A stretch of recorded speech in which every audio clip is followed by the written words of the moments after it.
And we are live. Hey, mystery fans. Welcome to Mystery Monday. I'm your on-air host, Sara DiVello, and I am so excited to welcome to the show tonight, Sara Thomas, live from New York, here to give us the inside scoop on her brand new red hot book, Out of the Ashes. Sara, welcome to Mystery and Thriller Mavens. Tell us about this book. Thank you so much for having me.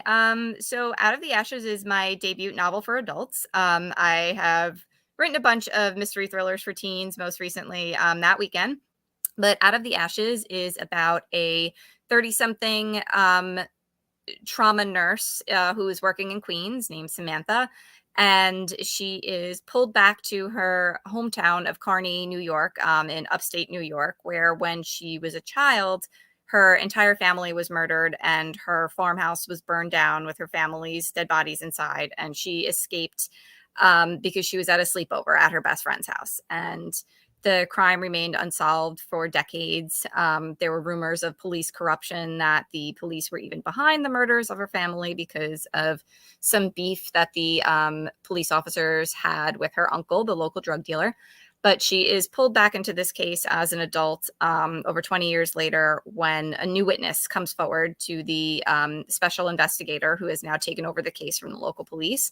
And he is a man who is incarcerated, and he is claiming that he was there on the property the night of the murders of Samantha's family. And he claims that he saw a man carrying a screaming baby outside of the house. So Samantha's 2-year-old sister may have survived all these years. Oh my goodness. And just like that, Sara hooks us good. Oh my goodness. Well, we have a lot to talk about. I am a true crime old unsolved case junkie, and I know there are so many of us here that are. This is my jam, so that's why I was so excited to interview her tonight, and I know we have so many questions. So if you're new, welcome. Here's how it works. Every Monday for hashtag Mystery Monday, I give you my 2 handpicked featured authors, and you get to ask them anything. So ask Sara about her writing process, her research process. She's a part-time librarian. We got to talk about that. Clearly this girl loves books. Hashtag relatable. We can talk about anything you want. Also, I'm really curious to hear about the switch from YA to adult. What's that been like? What's different? What's the same? We got so much to talk about. So let's dive right in. Donna, welcome to the conversation, joining us live from Fort Worth. Hi, Donna. Thanks for joining us. We have Wendy saying hi, Sara and Sara. Hi, Wendy. Welcome. Hi. Megan joining us. Hi, Megan. She said, Sara, this was my Amazon first reads pick. I can't wait to read it. Yay. Megan, let us know what you think. And if you have any questions for the author in the meantime, y'all, this book has earned all the praise. So let's jump into some of it. So let's kick off first with this rave review from Publishers Weekly. I'm going to pop it up so we can all read it together. They say, this elegant suspense yarn from YA author Thomas dodges expectations at every turn, and the enthralling plot delivers a steady stream of surprises. Thomas's first foray into adult fiction is a thrilling success. Okay, let's just pause on that. Thrilling success. If that was me, I'd get it tattooed on my forehead. Congratulations. The reason I want to talk about this is because this one first is because of that transition from YA to adult. So Sara, what's it been like? Is it the same? Is it totally different? Did you have to relearn your craft? Give us a skinny. On a technical level, I mean, I've always said that, like, I just write my books, and my agent and editor tell me who they're for. When I first started writing YA, I didn't really have like the consciousness that I was writing for teenagers. But at the time, I like, my character was 18 years old when I tried to get published. I was told, like, this is a book for teenagers. This is YA because your character is a teenager. So that was how I started writing YA. And I had the idea for Out of the Ashes back in 2014, believe it or not. That's how long it has taken me to, like, from the first seedling of the idea to watching it go out in the world. But at the time, I mean, I was locked into YA contracts. And I mean, I had this idea, and I knew, like, in my heart that this was not a YA novel, that the characters that Samantha just came to me, and I knew that she was going to be dealing with a trauma that had happened like decades ago in her past. And it just didn't make sense as a YA novel. So when I finally got the time to sit down and write it, like people always ask me, it's like, is it different switching the audiences? And for me, honestly, it was easier writing an adult book because I was writing from the perspective of a 30-something-year-old woman. And I mean, honestly, I am a 30-something-year-old woman. I found it more challenging at the point in my career I was at. I had just written like um my seventh YA novel in I don't know how many years. And I had gotten to the point where I felt like it was significantly harder to write from the perspective of teenage characters. I had just been so far removed from that world for so long. I mean, it had been years since I graduated high school. I found the pandemic really isolating. I don't remember the last time I talked to an actual teenager. I just remember like the things that were like trending on TikTok, like during the pandemic, and then like making fun of millennials. It's like, oh my God, am I like one of those out of touch millennials that is just writing for teenagers because it's what I've Right. always done? So, like everybody else who had an existential crisis during the pandemic, I was like, maybe now it's time to actually sit down and write this novel that I've always wanted to write about an adult character who is in a very different place in her life than any character I've written from the perspective of before. Oh, interesting. So, yeah, so I'm so interested to hear that that you just write your books and then your editor tells you who they're for. And then also I'm interested to hear that, as a woman in her 30s, now a mother yourself, you're, reaching into the far reaches trying to remember what it was like to be 18. I'm even further away from 18. I'm 45. So I was walking my dog the other day, and this kid bent down to pet her. And usually my dog is afraid of kids because they pound on her. She doesn't Mhm. like their uncontrolled actions. And I said, "Oh, you're so good with dogs." And I said that I said, "She doesn't usually like kids. How old are you? Like 9?" And he was like, "Lady, I'm 17." Oh my gosh. And I Yeah. realized then how out of touch I was with kids because I could not distinguish a 9-year-old from a 17-year-old. I mean, to be fair, he was short, but maybe like not that short. So that's when I realized like I cannot relate to a 17-year-old or a 9-year-old at all. So I Yeah. understand like as a mom yourself and as someone who's no longer 18 that you're also feeling that. Good to know. Yeah, you just wake up one day and you're like, wow, I'm trying to talk to my like 17-year-old cousin's daughter, and I have absolutely nothing in common with her. I have never felt this uncool in my life. Well, also when we were 17, there was no TikTok. There was no social media when I was a teenager. Mhm. There wasn't even Facebook. I mean, so that was a different world. I didn't have a cell phone until I was in college. So a 17-year-old now is not a 17-year-old that when I was 17 or 18 Yeah, or whatever. truly. Mhm. Donna is saying, okay, let's get into the craft. Donna is saying she loved the twists. My jaw dropped. Okay, first of all, a great endorsement there from Donna. Thank Thank you, you for Donna. that. Carol, what do you think that the secret is to crafting jaw-dropping twists? I think for me, the golden rule when I'm coming up with a twist is that it has to be emotionally resonant. So something can be like a very surprising um, reveal or solution to a mystery, but not all mysteries have that twist that pull the rug out from underneath you. And for me, it only really works if maybe the main character is learning something about themselves that it just throws their sense of self into question, something that they really have to grapple with. And no spoilers, but what Sam learns about her family and at the end of the book, and the lies that she carried with her her entire life, and it was the last thing that she ever expected. I think for me, I knew that that had to be something that would devastate her, and that the reader wouldn't be surprised if it didn't emotionally devastate the main character. So it's the emotional resonance for you. It can't just be something shocking. It has to be something that shifts the characters, like shakes their world, shakes them to the bones. Yeah, I think you can have a very good twist that doesn't like personally affect the characters involved. So, I mean, you can have like a hard boiled detective story and it's just a very shocking reveal at the end.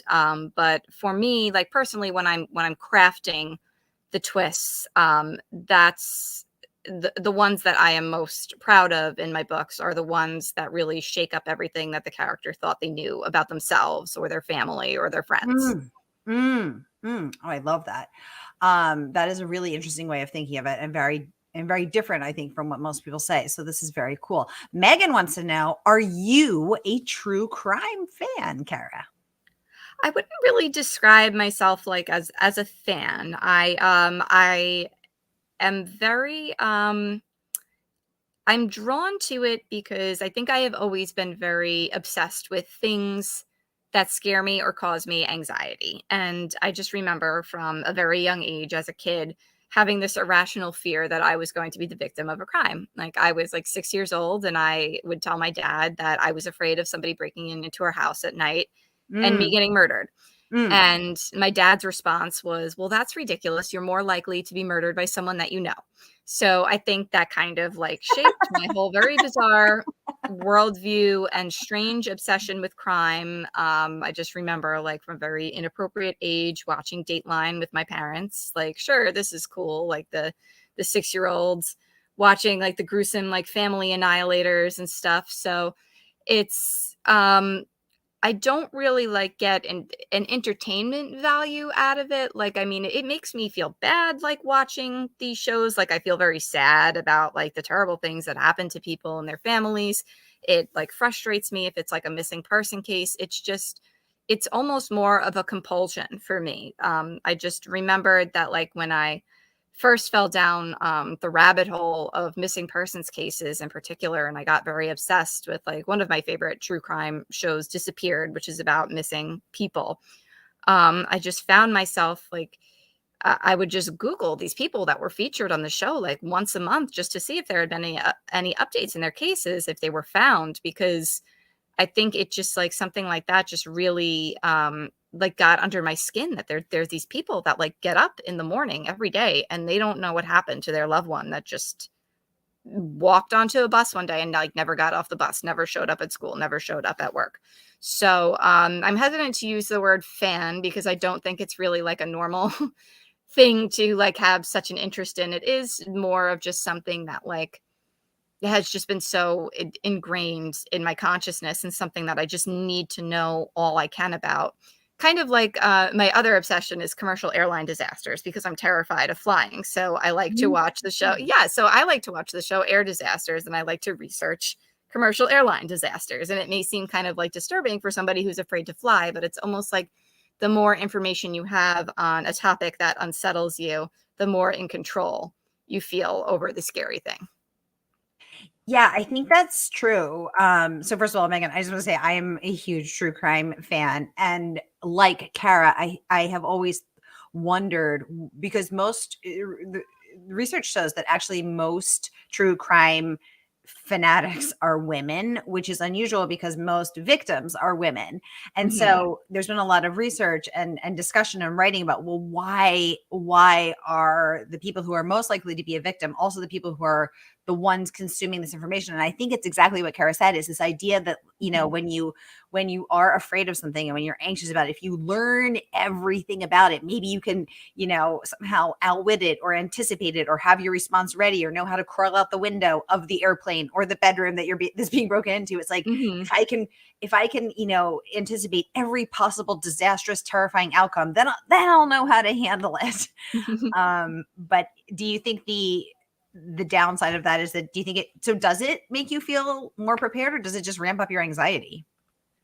I think I think in some ways it is soothing because I mean the last few times that I have gotten like on an airplane, it's kind of like that running through like all of the mistakes that the airline industry has learned since the last time. With crime, it's a little different because I mean um, the randomness of it all. So just like going down those rabbit holes and like knowing how terrible human beings can be to each other and the little things that make people snap, it really like it sets you on alert, especially well like when you're meeting like a new person and like or like starting a new friendship with somebody. It's kind of like at the back of your head like you is this going to be the start of an episode of Dateline? Like I'm getting close to this person and I don't know if they're like a weirdo or something. So it does Right. kind of like, especially writing crime and just being so mired in it and studying human behavior and why people commit crimes, it does make you like look really closely at who in your life might be a secret psychopath. Right. Right. Donna is saying she loves your dad's response. So you told him, Dad, I'm afraid someone's going to break in, kill me. And he said, Kara, don't be ridiculous. You're much more likely to be murdered by someone you know.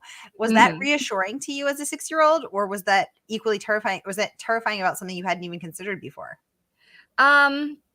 I think it was a little bit reassuring, and almost like in the way that when I started to obsess about getting on a plane because I'm going to die if I get on a plane, my dad's response was, well, you're more likely to get in a car accident on the way to the airport. And it's like, well, now I've got this to worry about too. So, Right. but I think little me, like I wasn't necessarily more afraid of like somebody that I know like turning to like be a killer that wished me harm, but it was more like his response. It was kind of like, well, he seems to know what he's talking about. It seems like he's thought a lot about this because he's watching that show with Lester Holt every Friday night. So I'm going to watch with him, and maybe I'll be a little bit more prepared. Right, exactly. He's the guy with the answers, thanks to Lester Holt.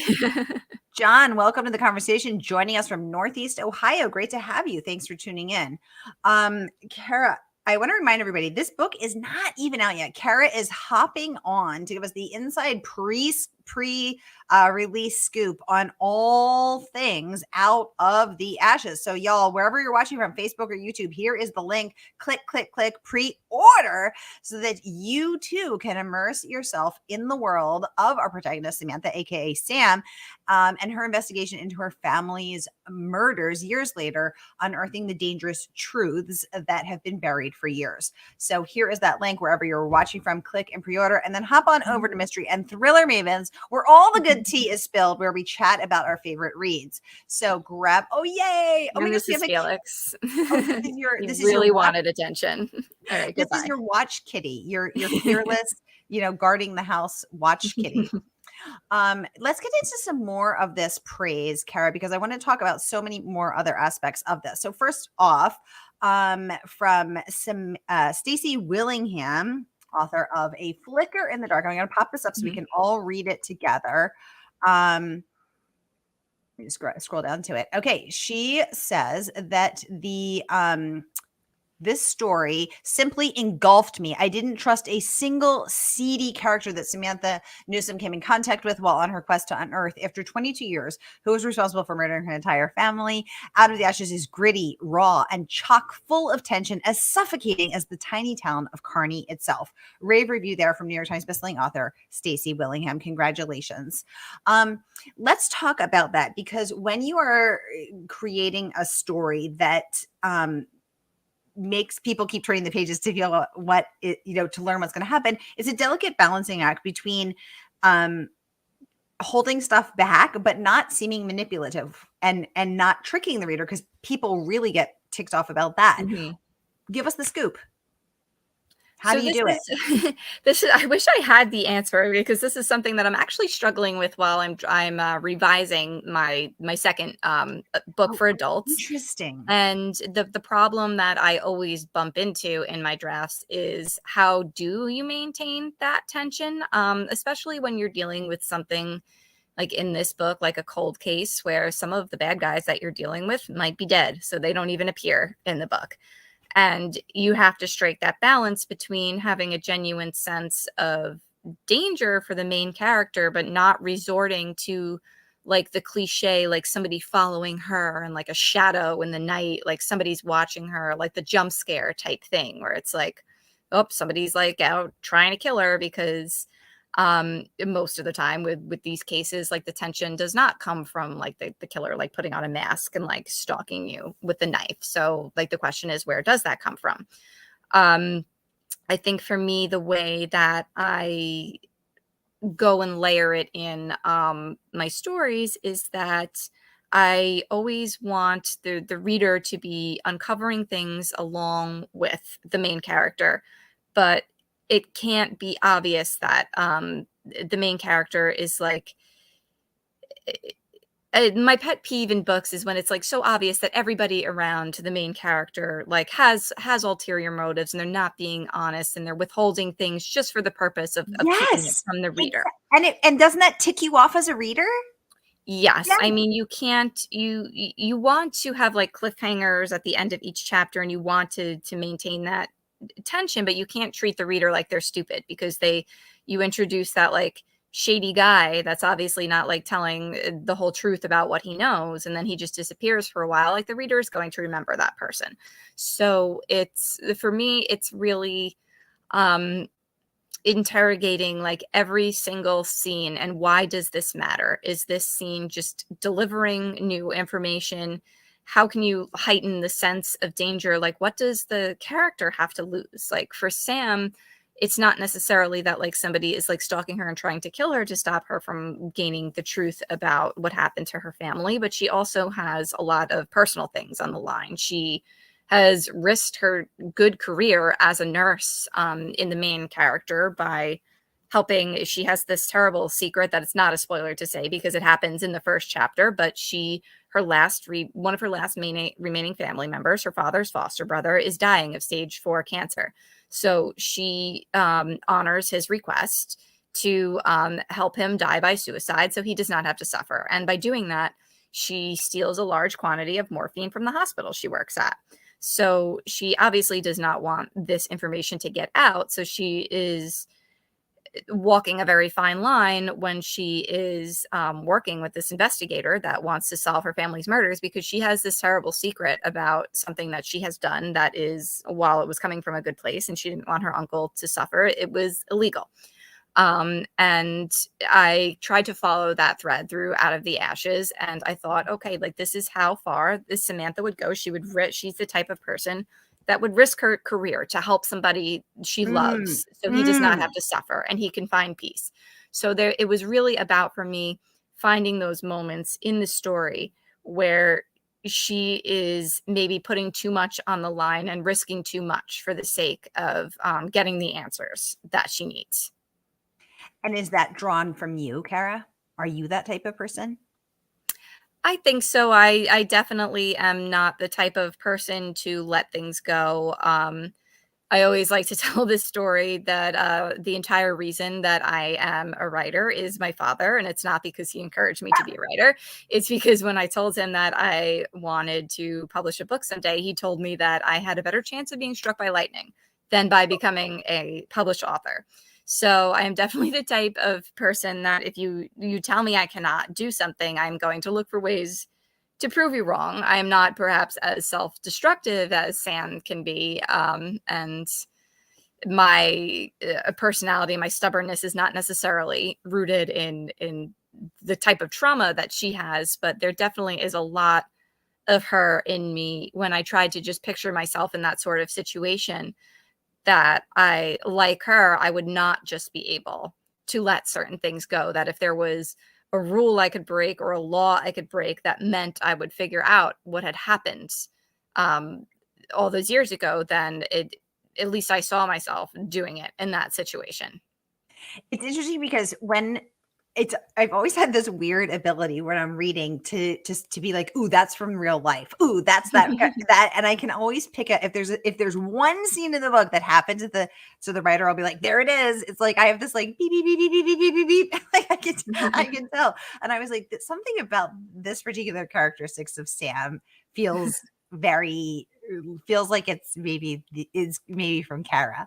So I love that. I love that. And your dad seems like he's really into statistics. You know, he's like, statistically, you're more likely to be murdered by someone you know. Statistically, you're not likely to get published. Both of these things are true, and yet maybe not the most heartening things to say. So he uh, sounds like a guy who likes to cite statistics. Kara, I want to talk one more also about this other El Casamino raving the book is masterful, smart, slow, a burning suspense. Out of the Ashes drew me in with its sinister secrets and wouldn't let me go until the very last page. So many people are fans of El Casamano. She's, of course, the USA Today bestselling author of Finlay Donovan, is killing it in the rest of the Finlay Donovan series. So congratulations on that amazing bit of praise as well. Thank you. And that ability, again, to keep it going, to keep the suspense high and keep those pages turning and hook El Casamano till the last page. Would you say that is the trick of keeping the reader learning things with the protagonist, or is there another secret that you have to share? So it's funny that you brought up Ellis Blair because she's actually a very good friend of mine, and she had read an early draft of Out of the Ashes. So she was very instrumental in telling me parts that what her favorite character was. Like, for example, there is a character who meets an untimely end before the end of the book, and like she was devastated by that. So she wanted me to have more of him earlier in the story so that his death would really like land in an emotional way. Ooh. So, yeah, so definitely she was very, very helpful in helping me build that suspense, because something that I do struggle with, I think, is like towards the middle of the book, you start to lose steam as you're trying to keep track of all these plot threads that you've laid down, and it feels like you're kind of just like setting up for the eventual confrontation or twist at the end. So yeah, that slow burn of suspense, trying to really pin down areas where it's just more and more questions for the main character to answer, Ooh. but not to the point where it becomes unwieldy, where you have like 10,000 unanswered questions, and at the end you're just like throwing the answer at them. Right, right. You're making it rain answers. Yeah. Oh my gosh, I love that. The bad guy with the microphone just explaining why he did everything. In the last 2 pages of the book. Yeah. Yeah, I've read, and I think we've all probably read books like that where you're like, there's 300, there's 300 pages of what could it possibly be, and then the last 2 are like, this is it. Quick, wrap it up.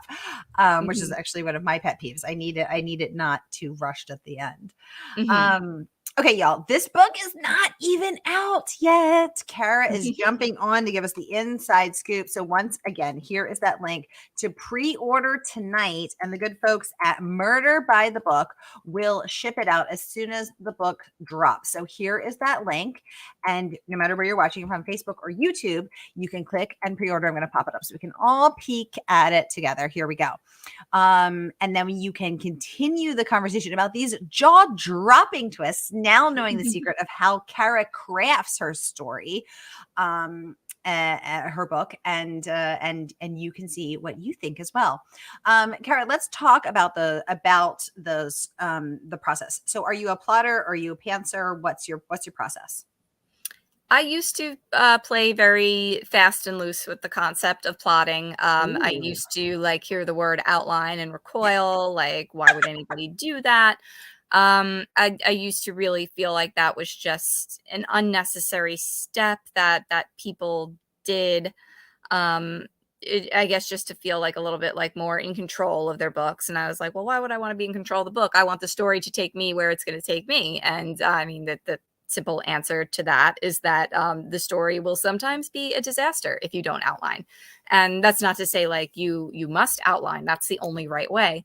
But for me, writing a mystery with lots of twists and turns, lots of characters to keep up with, lots of different warring motivations to keep track of, outlining is just completely necessary for me at this point in my career, especially like when you're working on tight deadlines. I don't really have the luxury of just like letting it flow and like seeing what happens if like maybe this character is the one who like did the crime or whatever. I need to know the ending. I need to have the building blocks in place of how I arrive at that ending, because the last thing I can afford to do is just take a bunch of wrong turns when I'm writing and then just have to go back to the drawing board, because there just isn't time for that when you're writing on contract, when you have readers waiting for the next book. So also, it's just like from a very practical perspective, when like sometimes you sell a completed book to a publisher like I did with Out of the Ashes, but it was a 2-book deal.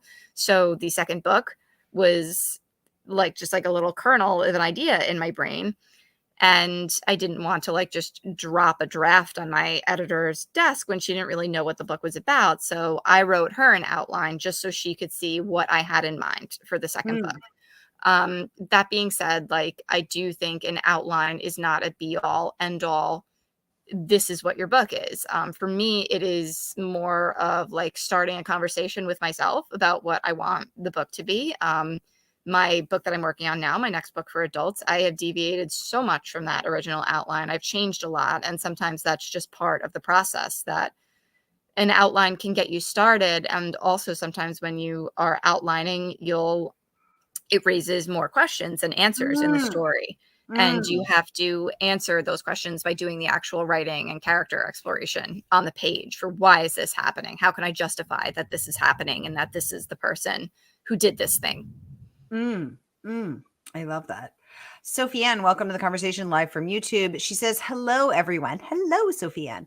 She says, Kara, what does the writing mean to you? What is it in the role of society or the world? What a great question, Sophie Ann. What does writing mean to you?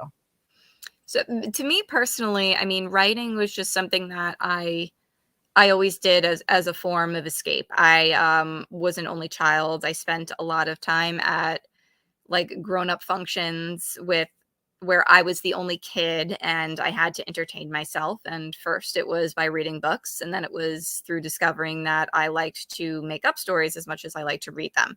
So writing has just always been a big part of my life. It's been a big outlet for me.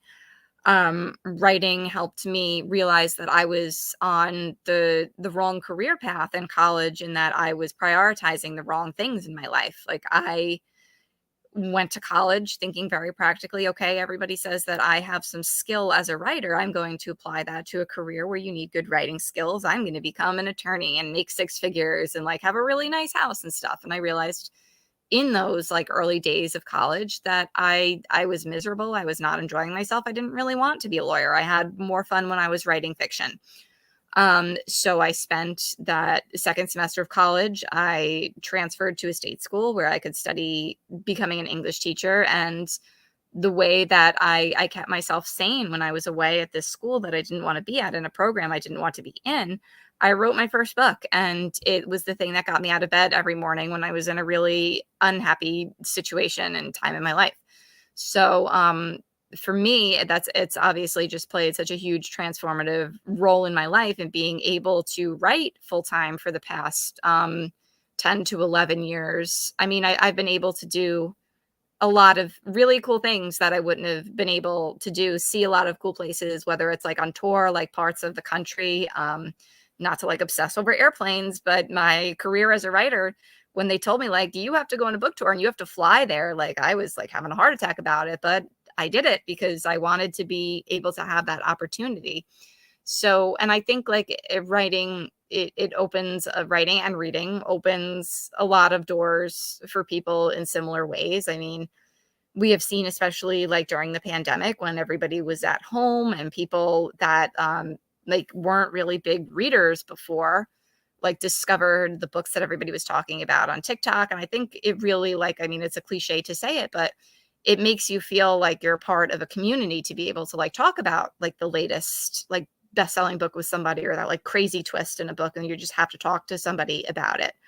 Um, so I think that, I mean, just from a reader's perspective, without writing, like globally in society, I think you would have a lot of very lonely people. I know that books were just completely transformative for me as a kid, and the thing that means like probably the most to me in my career is when I get like that random email from a high school kid that was like, "Hey, I was assigned your book in English class, and I don't normally like to read, but I actually read your whole book, and I never do that," and like that just makes me so happy. I love that. Sophia, what a lovely and thoughtful question. And I think, I want to second everything that Kara said. And I want to say, also I think another thing that I love about reading is that chance to walk in another person's shoes, in the pages of that book. So, I know what my life experience is because I live in this body and in this country and in this state. And I know what it's like to live with my life choices, having, been born into this life, but what's it like to walk in the shoes of someone else that I could never know what that's like. And what a beautiful chance to cultivate empathy and understanding, and couldn't we use a little more of that in the world? So I think that's another thing that I really love about it. Y'all, we are actually out of time. We are over time, but time flies when you're having this much fun. So I want to remind you that that this is not even out yet, y'all. So this is a chance to pre-order. Again, I'm going to pop that link up, and you can pre-order tonight, and then you can read the world of Out of the Ashes and let us know what you think. To Kara's point, building that community, building that sense of, you're reading the same book and you're talking about books, and you're, sharing in that booksta community that we all love so much. What a beautiful thing that is as well. Hello, Margaret Pernard, joining us live from the West Coast. She says, merci, Sophie-Anne. Thank you both. We have a mystery user. Oh my gosh, Sophie-Anne, I'm so sorry. Saying just a little correction. I'm actually a man. I'm from Algeria, just north of Africa, but I live in France. Thank you for the answer, Kara. It is a great one. Sophie-Anne, my apologies.